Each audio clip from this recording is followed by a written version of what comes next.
Today we will be talking something about nano dielectric resonator antennas. As we are aware that dielectric materials are efficient materials for making use of them into antenna designs. They have less loss, they are stable, they are efficient, and they are simple in design. Fabrication is very easy.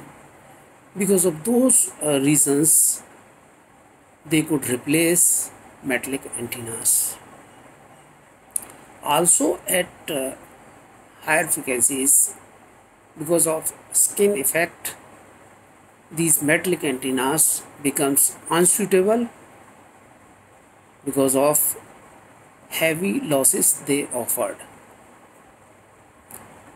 In present era, we can say that dielectric resonator antennas are suitable at microwave frequency, at terahertz frequency, even at optical frequencies. They can be used to devise quantum antennas, light antennas. Recently, I was reading a book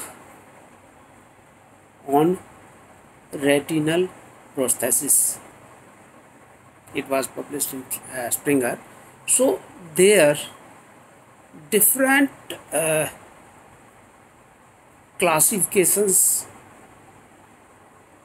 were used to devise retinal prosthesis. Mostly work was on photoreceptors. We thought of that these photoreceptors can become reality by making use of dielectric resonator antennas at optical regime. You must have heard about cones and rods are photoreceptors in retina. They are receiving photons. Vision spectrum is 430 to 750 terahertz.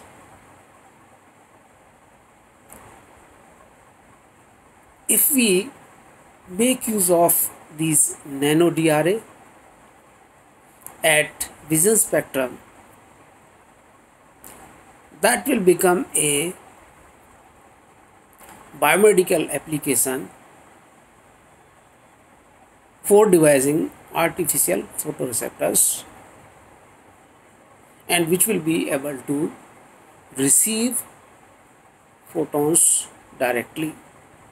If we integrate these cone shape nano DRA and rod shape, that is cylindrical nano DRA, and integrate them with photodiodes, they will be able to give us electrical impulse. That electrical impulse will mimic as a neuron, and further these neurons can travel to optical nerve to the brain, so that the visual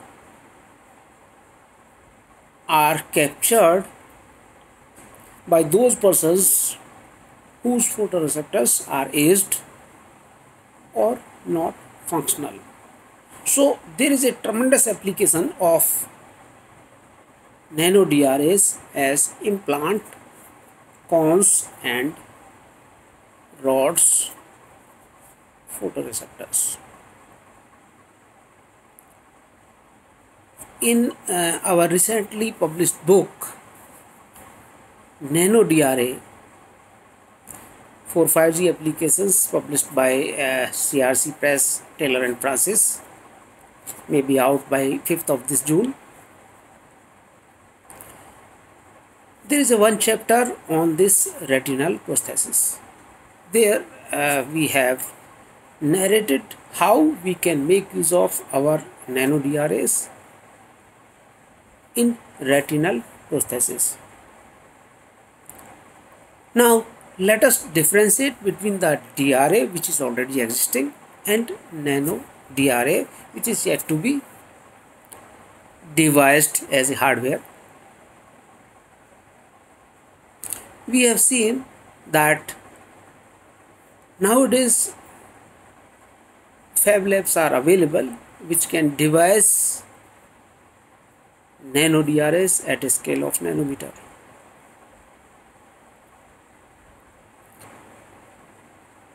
In DRA, we are making use of direct feed, probe feed, microstrip feed, aperture coupled feed, CPWD feed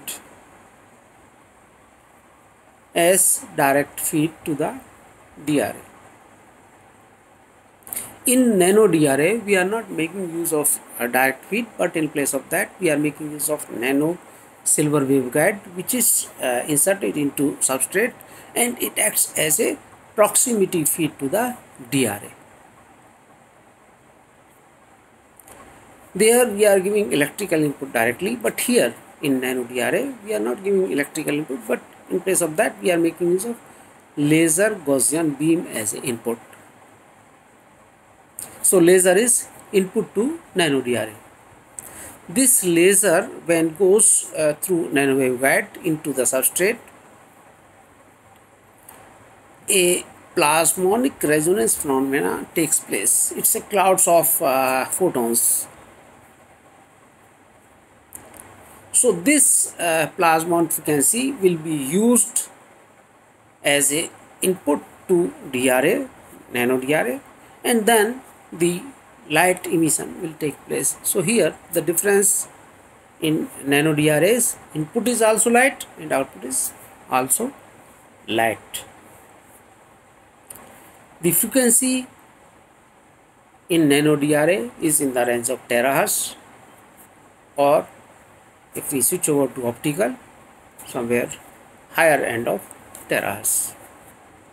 There it is in DRA, it is microwave frequency in gigahertz.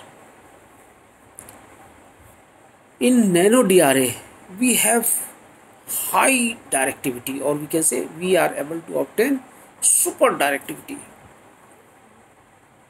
In DRA, we are able to achieve directivity making use of higher order modes. In DRA, we are able to generate resonance modes, maybe fundamental, maybe higher order modes, depending on the selection of aspect ratio. In nano DRA also, we are able to generate higher order modes, and these higher modes are used to create super directivity. So because of super directivity, we are able to apply them a concentrated focused place.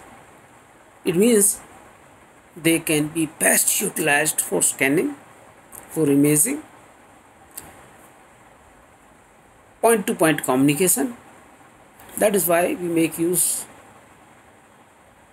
these nano DRAs as a LIDAR, light detection and tracing. We make use for imaging, we make use for scanning, we make use for radars, we make use for high data rate communication, we make use in chip to chip communication. Thank you.